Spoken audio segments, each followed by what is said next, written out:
감동식당. 지금부터 라면 한 그릇이 어떻게 미국을, 그리고 내 인생을 바꿔놓았는지 전해드리겠습니다.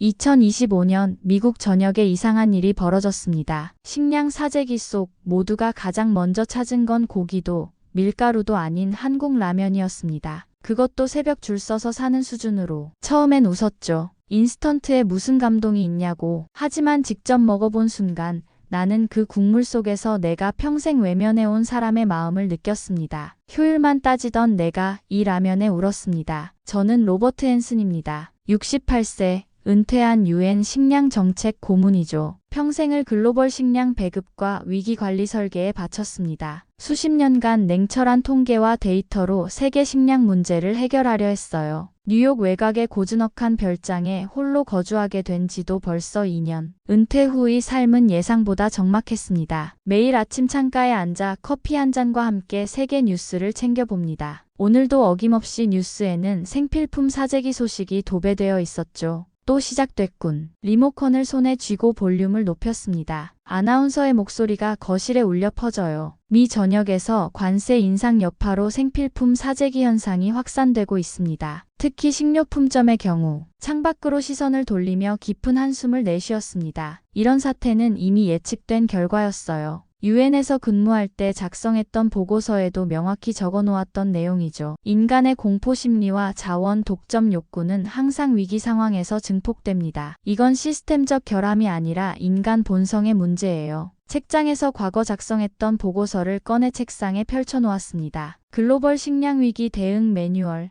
제가 10년 전 유엔에서 직접 작성한 지침서죠. 그 안에는 위기 상황에서의 식량 배급 체계, 물류 시스템, 가격 통제 방안이 세세하게 기록되어 있었습니다. 인간의 필요는 수치화될 수 있다. 제가 항상 신봉하던 원칙이었어요. 칼로리, 단백질, 영양분, 모든 건 숫자로 환산될 수 있습니다. 감정은 비효율적이고 비과학적이죠. 유엔에서 일할 때 저는 항상 이런 원칙을 따랐습니다. 창밖으로 이웃집 제인이 슈퍼마켓에서 돌아오는 모습이 보였어요. 평소보다 2배는 많아 보이는 식료품 봉투를 힘겹게 들고 있었습니다. 이성적으로는 이해하지만 이건 집단 히스테리에 불과해요. 제 입장에선 그저 또 하나의 예측된 인간 행동 패턴일 뿐입니다. 전화벨이 울렸습니다. 딸 앨리슨의 이름이 화면에 떴어요. 앨리슨, 무슨 일이야? 아빠, 괜찮으세요? 뉴스 보셨어요? 사재기 때문에 마트가 난리예요. 봤어. 예상된 일이지. 유엔에서 이런 상황에 대비한 매뉴얼을 만들었던 사람이 바로 나야. 아직도 그렇게 차갑게 분석만 하세요? 사람들이 정말 불안해하고 있다고요.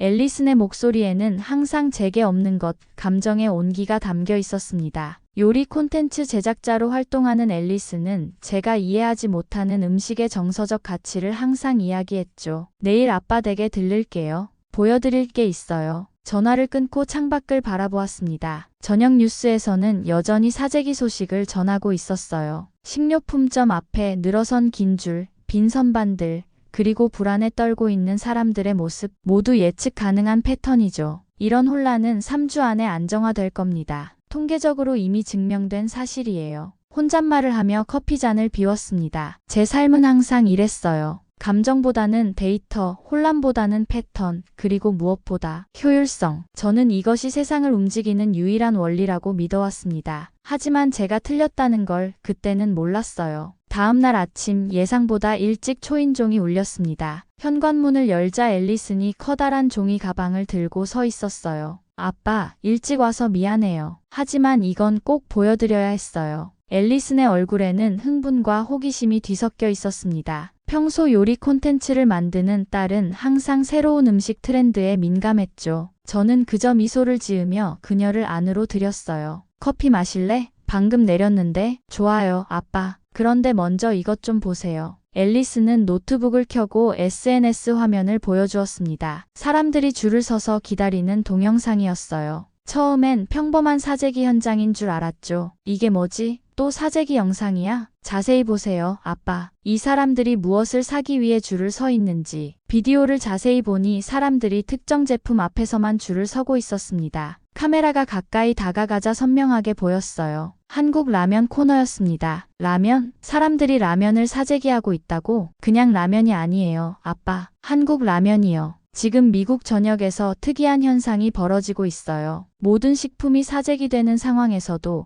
한국 라면만은 특별히 사재기 되고 있어요. 사람들이 새벽부터 줄을 서서 기다릴 정도로요. 저는 코웃음을 쳤습니다. 라면이라니, 그것도 한국 라면이라니. 인스턴트 음식, 영양가 낮은 가공식품. 유엔에서 일할 때 저는 이런 식품들을 영양 효율성 낮음으로 분류했었죠. 라면 따위가 무슨 의미가 있니? 그냥 값싼 인스턴트 음식일 뿐이야. 앨리스는 고개를 저으며 또 다른 동영상을 재생했습니다. 한 가족이 한국 라면을 끓여 먹는 영상이었어요. 그들의 표정이 묘하게 변하는 게 보였습니다. 마치 위로받는 듯한 표정. 아빠, 이상한 일이 벌어지고 있어요. 사람들이 이 라면을 단순한 식품으로 대하지 않아요. 이건 마치 사람들이 필요로 하는 어떤 감정적인 요소를 채워주는 것 같아요. 말도 안 되는 소리. 아빠, 저 역시 처음엔 그렇게 생각했어요. 하지만 직접 먹어보고 사람들의 반응을 보고 나서 생각이 바뀌었어요. 이 라면에는 뭔가 특별한 게 있어요. 앨리스는 가방에서 몇 개의 라면 봉지를 꺼냈습니다. 화려한 한글 포장지가 눈에 띄었어요. 저는 그저 고개를 저을 뿐이었습니다. 사실 더 놀라운 건요. 사재기 대상이 저가 라면이 아니라는 거예요. 오히려 프리미엄 한국 라면이 먼저 사라지고 있어요. 일반적인 경제 원리로는 설명이 안 돼요. 저는 잠시 생각에 잠겼습니다. 확실히 비정상적인 패턴이었어요. 위기 상황에서 사람들은 보통 가장 저렴한 대체재로 몰리는 법인데 이건 그 반대였습니다. 아빠, 직접 가서 확인해 보실래요? 동네 마트에 가봐요. 제 말이 맞는지 확인해 보세요. 앨리슨의 제안에 마지못해 고개를 끄덕였습니다. 평생 데이터와 통계만 믿어온 저로서는 직접 관찰이 필요한 시점이었어요. 알았어, 가보자. 재킷을 걸치고 앨리슨과 함께 집을 나섰습니다. 차에 타면서도 저는 여전히 회의적이었어요. 라면이라니, 그것도 한국 라면이, 어떻게 이런 단순한 가공식품이 특별한 의미를 가질 수 있단 말인가? 하지만 제 믿음이 흔들리기 시작한 건 그 특별한 라면을 직접 보기 전까지만이었죠. 인생이란 때로는 가장 작은 것에서 가장 큰 변화가 시작된다는 사실을 그때의 저는 알지 못했습니다. 동네 마트 주차장은 평소보다 훨씬 붐볐습니다. 차를 간신히 주차하고 앨리슨과 함께 마트로 들어갔어요. 입구에서부터 사람들의 긴장된 분위기가 느껴졌습니다. 아빠, 저쪽으로 가요. 라면 코너요. 앨리슨의 안내를 따라 걸어가며 주변을 관찰했습니다. 곳곳에 빈 선반들이 보였지만 아직 완전히 텅 비진 않았어요. 그러다 라면 코너에 도착했을 때 저는 완전히 다른 광경을 마주했습니다. 이게 현실이라고요? 라면 코너만 완전히 텅 비어 있었습니다. 선반에는 한국 라면 입고 예정 내일 오전 10시라는 안내문만 덩그러니 붙어 있었어요. 다른 인스턴트 면류 제품들은 아직 남아있는데 한국 라면 칸만 말끔히 비워져 있었습니다. 믿기지 않죠? 어제 저녁에도 와봤는데 입고되자마자 30분 만에 모두 팔렸대요. 저는 고개를 갸웃했습니다. 이건 제가 수십 년간 연구해온 소비자 행동 패턴과는 완전히 달랐어요. 위기 상황에서 사람들은 보통 칼로리당 가격, 영양소 효율성을 기준으로 식품을 선택합니다. 그런데 이건 로버트 씨인가요? 낯선 목소리에 돌아보니 아시아계 여성이 우리를 바라보고 있었습니다. 나이는 50대 초반으로 보였고 마트 직원 조끼를 입고 있었어요. 네, 그렇습니다만 저는 한나 김이에요. 이 마트의 아시안 식품 코너를 담당하고 있죠. 앨리슨이 많이 얘기해줬어요. 유엔에서 식량 정책을 담당하셨다고요? 앨리슨이 웃으며 끼어들었습니다. 아빠, 한나 씨는 제가 요리 콘텐츠 찍을 때 가끔 도움 주시는 분이에요. 이 마트에서 한국 식품 담당이시죠. 한나는 친절하게 미소를 지었습니다. 지금 보시다시피 한국 라면이 완판되는 기이한 현상이 벌어지고 있어요. 25년간 이 일을 해왔지만 처음 보는 광경이죠. 왜 하필 한국 라면인가요? 다른 인스턴트 면도 많은데 제 질문은 진심이었습니다. 이건 통계적으로 설명이 안 되는 현상이었으니까요. 한나는 잠시 생각하더니 말했습니다. 창고에 몇 개 남은 게 있어요. 제 사무실에서 한번 끓여볼래요? 직접 맛보시면 이해가 빠를 것 같네요. 앨리슨이 제 팔을 살짝 잡아당겼습니다. 가보자, 아빠. 이게 바로 내가 보여주고 싶었던 거예요. 마지못해 따라갔지만 속으로는 여전히 의구심이 가득했습니다. 마트 뒤편 사무실로 들어가자 한나는 작은 전기포트와 그릇을 꺼냈어요. 그리고 서랍에서 화려한 빨간색 포장의 라면 한 봉지를 꺼냈습니다. 이게 지금 가장 인기 있는 불닭볶음면이에요. 매운맛이 강해서 처음에는 외국인들이 잘 먹지 않았는데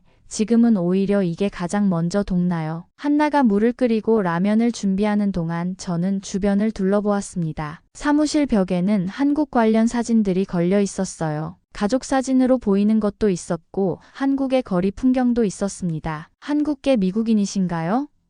제가 물었습니다. 네, 부모님이 70년대에 이민 오셨어요. 저는 여기서 태어났지만 한국 음식과 문화는 항상 우리 가정의 중심이었죠. 한나는 능숙하게 라면을 끓였습니다. 특별한 재료를 몇 가지 더 넣는 모습이 인상적이었어요. 계란 하나, 파 조금, 그리고 작은 통에서 꺼낸 붉은색 가루. 이건 고춧가루예요. 한국 요리의 핵심이죠. 마침내 라면이 완성되어 세 사람 앞에 각각 한 그릇씩 놓였습니다. 붉은 국물에서 김이 모락모락 올라왔어요. 앨리스는 이미 젓가락을 들고 맛있게 먹기 시작했지만 저는 여전히 관찰자적 시선으로 그 그릇을 바라보고 있었습니다. 맛보세요, 로버트 씨. 이게 왜 사람들이 줄을 서서 기다리는지 이해하실 거예요. 한나의 권유에 마지못해 젓가락을 들었습니다. 사실 저는 평생 서양식 식사만 해왔어요. 젓가락질이 서툴렀지만 어떻게든 면 한 가닥을 집어 입에 넣었습니다. 그 순간 제 인생에서 경험해보지 못한 맛이 입 안에 퍼졌어요. 맵습니다. 너무 매워요. 입안이 불타는 것 같았습니다. 하지만 그 순간 이상한 일이 벌어졌어요. 매운맛 뒤로 복잡하고 깊은 맛이 밀려왔습니다. 단맛, 감칠맛, 그리고 설명할 수 없는 깊이감이 있었어요. 물 좀 주세요. 한나는 미소를 지으며 물을 건넸습니다. 처음 드시면 좀 매울 수 있어요. 하지만 그 매운맛 뒤에 있는 것을 느끼셨나요? 물을 마시고 숨을 고른 뒤 다시 한번 면을 입에 넣어봤습니다. 이번에는 좀 더 주의 깊게 맛을 음미했어요. 매운맛에 조금 적응하자 정말 놀라운 맛의 조화가 느껴졌습니다. 이게 단순한 인스턴트 라면 맛이라고요? 앨리슨이 웃으며 말했습니다. 그렇죠? 처음 제가 맛봤을 때도 충격이었어요. 단순한 면과 스프가 아니라 하나의 완성된 요리 같은 느낌이잖아요. 젓가락을 움직이는 손이 점점 빨라졌습니다. 저도 모르게 국물까지 들이켰어요. 매웠지만 중독성 있는 맛이었습니다. 식품공학적으로 설명하자면 미각의 모든 요소를 자극하는 완벽한 균형을 이루고 있었어요. 놀라셨죠? 한나가 물었습니다. 이건 단순한 라면이 아니에요. 한국 사람들의 음식 철학이 담겨 있는 거죠. 음식 철학이요? 네. 한국 음식은 단순히 배고픔을 해결하는 수단이 아니에요. 우리에게 음식은 위로이자 사랑이고 때로는 약이죠. 특히 이런 매운 라면은 스트레스가 심할 때 특히 찾게 되는 음식이에요. 다 먹고 나서야 정신을 차렸습니다. 그제서야 제가 그릇을 깨끗이 비웠다는 사실을 알았어요. 저는 평소 식사량을 엄격히 통제하는 사람이었는데 오늘은 그런 자제력이 전혀 작동하지 않았습니다. 이건 제가 평생 연구해온 식량 시스템과는 완전히 다른 접근법이네요. 한나는 고개를 끄덕였습니다. 맞아요. 서구의 식량 시스템은 효율성과 칼로리, 영양소에 중점을 두죠. 하지만 한국 음식은 그 너머에 있는 것, 즉 음식이 주는 정서적 만족감을 중요하게 생각해요. 앨리슨이 끼어들었습니다. 아빠, 이게 바로 제가 요리 콘텐츠를 만들면서 깨달은 거예요. 음식은 단순한 연료가 아니라 문화이고 감정이에요. 저는 잠시 생각에 잠겼습니다. 평생 식량을 효율성의 관점에서만 바라봤던 저에게 이건 충격적인 관점 전환이었어요. 그래서 사람들이 이 라면을 사재기하는 건가요? 정서적 만족감 때문에 한나가 설명했습니다. 이 불안한 시기에 사람들은 단순한 포만감이 아니라 위로가 필요해요. 이 라면은 그 위로를 제공하죠. 매운맛이 주는 일시적 고통과 그 뒤의 안도감. 마치 인생과도 비슷해요. 어려움 뒤에 오는 달콤한 위로 같은 거죠. 그 순간 제 머릿속에서 뭔가 딱 맞아떨어지는 느낌이 들었습니다. 평생 숫자와 시스템으로만 세상을 보았던 제게 이 작은 라면 한 그릇은 전혀 다른 세계관을 보여주고 있었어요. 이건 시스템이 아니다. 제가 중얼거렸습니다. 이건 철학이다. 한나는 미소를 지었고 앨리스는 놀란 표정으로 저를 바라봤습니다. 평소 제가 하지 않을 말이었으니까요. 마트로 돌아가는 길 사람들이 다시 모여들기 시작했습니다. 한 직원이 선반에 라면을 채우고 있었고 순식간에 고객들이 모여들었어요. 라면을 집어드는 사람들의 표정에는 왠지 모를 안도감이 있었습니다. 저 사람들 표정 좀 보세요, 아빠. 마치 생필품이 아닌 보물을 찾은 것 같아요. 저는 고개를 끄덕였습니다. 집으로 돌아가는 내내 머릿속에서는 제가 작성했던 UN 보고서와 방금 경험한 라면의 의미가 충돌하고 있었어요. 평생 믿어온 패러다임이 흔들리기 시작했습니다. 집에 돌아온 후 저는 곧장 서재로 향했습니다. 책장에서 두꺼운 바인더 하나를 꺼냈어요. 글로벌 식량 위기 대응 시스템 효율성 최적화 방안이라는 제목이 적힌 보고서였습니다. 제가 10년 전 UN에서 작성한 보고서죠. 책상에 앉아 한 장 한 장 넘기기 시작했습니다. 그 안에는 제가 평생 믿어온 원칙들이 빼곡히 적혀 있었어요. 식량은 최적의 칼로리 마이너스 가격 비율로 배분되어야 한다. 문화적 식습관은 위기 상황에서 비효율적 요소로 작용한다. 감정적 만족감은 측정 불가능한 변수로 정책 설계에서 배제되어야 한다. 한 문장 한 문장 읽어내려가며 점점 불편함이 커졌습니다. 이 모든 원칙들이 갑자기 공허하게 느껴졌어요. 오늘 맛본 라면 한 그릇이 이 모든 이론을 뒤집어 놓은 듯 했습니다. 우리는 영양만 계산했지 사람의 마음은 계산하지 않았다. 저도 모르게 내뱉은 말이었습니다. 평생 효율성만 추구하며 살아온 저에게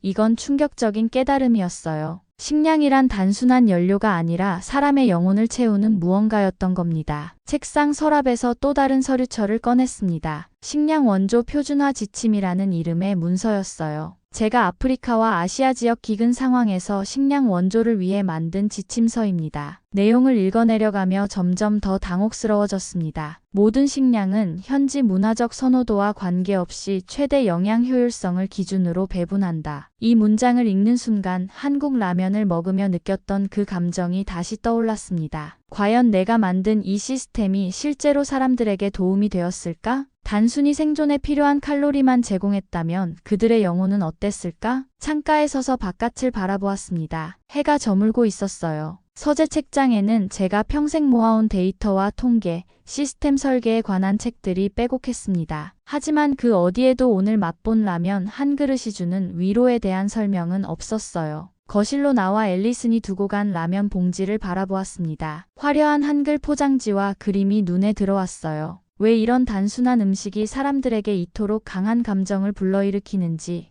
그제서야 진지하게 고민하기 시작했습니다. 노트북을 켜고 검색창에 한국 라면 문화라고 입력했습니다. 수많은 기사와 영상이 나왔어요. 한국에서 라면이 단순한 인스턴트 식품이 아니라 하나의 문화 현상이라는 설명, 불황기에 라면 소비가 오히려 증가한다는 통계, 라면이 주는 심리적 위안에 관한 연구까지 제가 평생 무시해왔던 감정적 요소가 여기에 모두 담겨 있었습니다. 밤늦게까지 자료를 읽어내려가다 문득 깨달았습니다. 제 사무실 벽에 걸린 상장들, UN에서 받은 공로상들, 그 모든 것이 갑자기 허무하게 느껴졌어요. 평생 믿어온 시스템이 사람의 가장 근본적인 부분, 즉 마음을 채우는 데는 실패했던 거죠. 효율성만으론 부족했어. 다음 날 아침 앨리슨에게 전화를 걸었습니다. 앨리슨, 나 좀 도와줄래? 한국 라면에 대해 더 알고 싶어. 전화기 너머로 앨리슨의 놀란 목소리가 들려왔어요. 아빠가 그런 말을 하다니 정말 충격받았어요. 물론이죠. 도와드릴게요.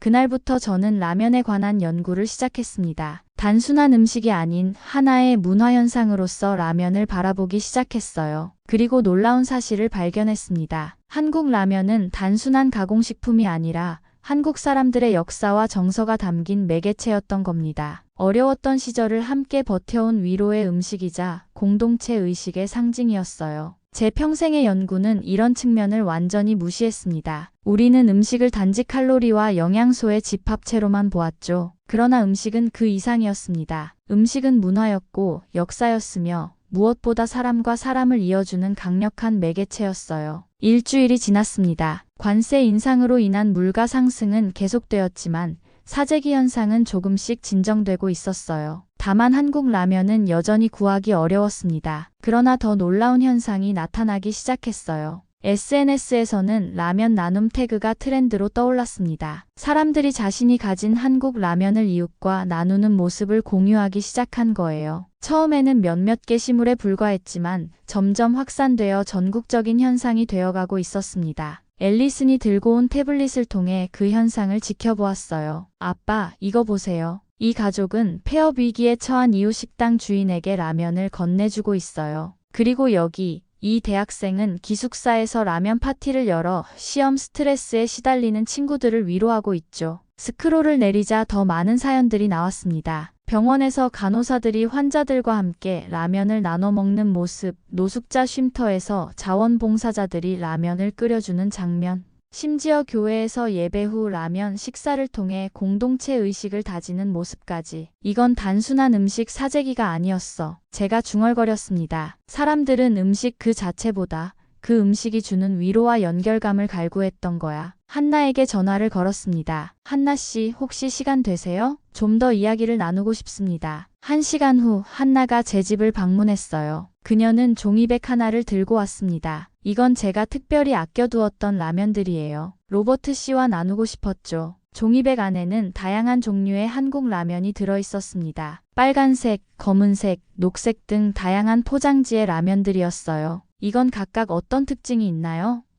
제가 궁금해했습니다. 한나는 하나씩 설명해주기 시작했어요. 이건 순한 맛, 이건 해물 맛, 이건 된장 베이스. 각각 다른 상황과 기분에 어울리는 라면들이죠. 다른 상황과 기분이라니요? 네, 한국 사람들은 그날의 기분이나 상황에 따라 다른 라면을 선택해요. 우울할 때는 매운 라면으로 강한 자극을, 지칠 때는 구수한 된장 라면으로 위로를, 그리고 추운 날에는 뜨거운 해물맛 국물로 몸을 데우죠. 저는 놀라움을 감추지 못했습니다. 그렇군요. 음식 선택도 감정과 밀접하게 연결되어 있었던 거군요. 한나가 미소 지었습니다. 물론이죠. 음식은 단순한 생존 수단이 아니에요. 우리 정서의 일부죠. 그날 저녁 한나는 저에게 다양한 라면 요리법을 가르쳐 주었습니다. 단순히 봉지 뒷면의 설명대로가 아니라 계란, 파, 김치, 때로는 치즈까지 더해 라면을 더욱 풍성하게 만드는 방법이었어요. 이걸 라면 레시피라고 해요. 한국에서는 각자 자신만의 라면 레시피를 가지고 있죠. 그건 마치 자신의 정체성과도 같은 거예요. 한나의 말을 들으며 저는 제가 평생 놓치고 있던 것이 무엇인지 깨달았습니다. 저는 항상 거시적 관점에서 식량 문제를 바라보았어요. 시스템, 효율성, 최적화. 하지만 실제 사람들의 삶에서 음식은 그것보다 훨씬 더 복잡하고 깊은 의미를 가지고 있었습니다. 다음날 아침 뉴스를 보다가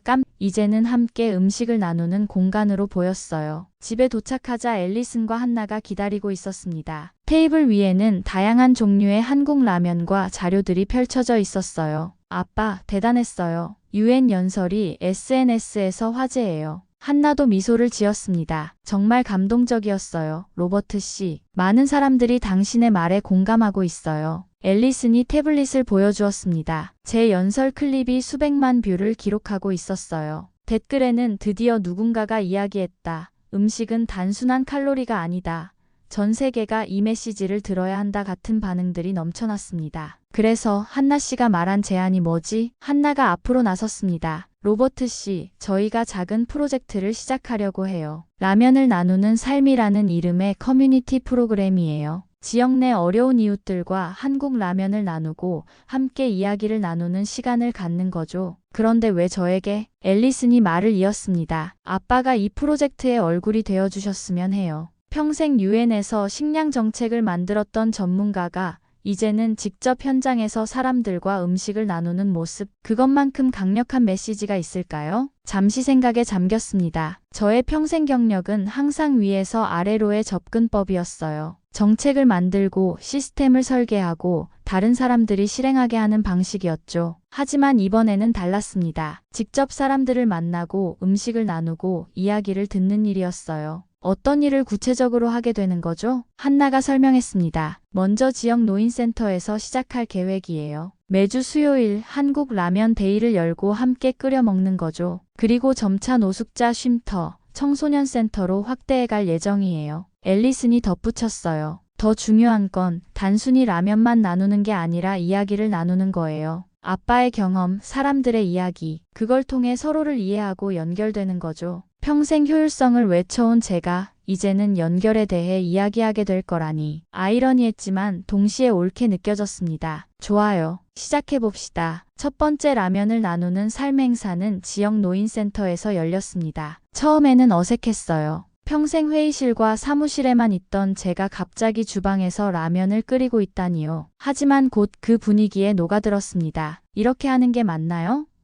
저는 한나에게 물었습니다. 그녀는 웃으며 고개를 끄덕였어요. 완벽해요. 로버트 씨, 중요한 건 정성이에요. 노인분들이 하나둘 모여들기 시작했습니다. 처음에는 수줍어 하셨지만 따뜻한 라면 한 그릇을 앞에 두자 금세 이야기꽃이 피었어요. 이거 참 맛있구먼. 이런 음식은 처음 먹어보네. 나 어릴 때도 이런 국물 맛이 나는 게 있었어. 생각나는구먼. 사람들의 이야기를 들으며 저는 음식이 얼마나 깊은 기억과 감정을 불러일으키는지 체감했습니다. 어떤 분은 전쟁 시절 이야기를, 또 어떤 분은 어린 시절 가족과의 추억을 나누셨어요. 모두 한 그릇의 라면에서 시작된 이야기들이었습니다. 그 행사 이후로 라면을 나누는 삶 프로젝트는 빠르게 확산되었습니다. 노숙자 쉼터, 학교, 지역 커뮤니티 센터, 점점 더 많은 곳에서 라면을 매개로 사람들이 모이기 시작했어요. 한 달 후 전국 뉴스에서 이 프로젝트를 다루었습니다. 전직 UN 식량 정책 책임자가 시작한 라면을 나누는 삶 프로젝트가 전국적으로 확산되고 있습니다. 단순한 식사 나눔을 넘어 사람들 사이에 진정한 대화와 연결을 만들어내고 있다는 평가입니다. 화면에는 제가 노인분들과 함께 라면을 끓이는 모습, 노숙자 쉼터에서 봉사하는 모습이 나왔습니다. 제 인생에서 가장 의미 있는 순간들이었어요.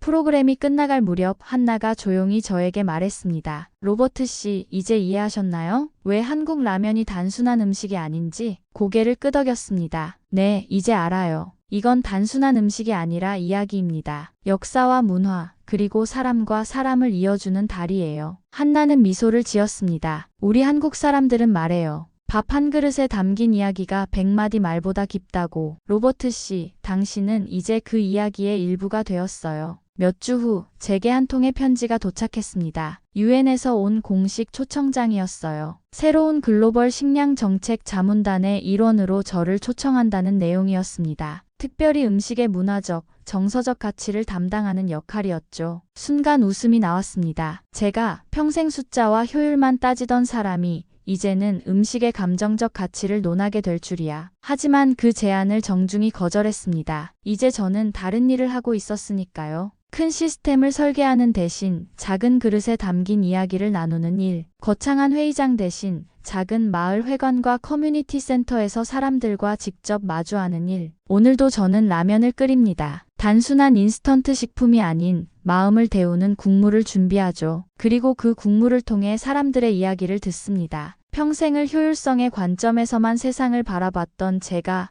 이제는 연결의 관점에서 세상을 바라보게 되었어요. 때로는 가장 작은 것이 가장 큰 변화를 가져옵니다. 저에게는 그것이 한국 라면 한 그릇이었습니다. 그 뜨거운 국물이 제 차가운 시스템 사고를 녹여버렸어요. 정답을 설계했던 자는 한 그릇의 따뜻한 국물에서 진실을 배웠다. 한국은 그 라면 하나로 미국을 감동시켰다. 오늘도 어딘가에서 누군가가 라면을 끓이고 있을 겁니다. 그리고 그 뜨거운 국물을 통해 우리는 서로의 이야기를 나누게 되겠죠. 평생 잊지 못할 그 맛, 그리고 그 맛이 담고 있는 따뜻한 위로를. 한국 라면, 그것은 단순한 음식이 아니라 이야기입니다. 그리고 그 이야기는 지금도 계속되고 있습니다. 나는 유엔에서 세계의 밥상을 설계한 사람이었습니다. 그런데 한국 라면 한 젓가락에 무너졌습니다. 하지만 그 무너짐은 새로운 시작이었습니다. 더 따뜻하고 더 인간적인 세상을 향한 첫걸음이었죠. 효율만 따지던 내가 이 라면에 울었습니다. 그리고 그 눈물을 통해 비로소 세상을 제대로 보게 되었습니다. 오늘 저녁 여러분도 한 그릇 어떠신가요?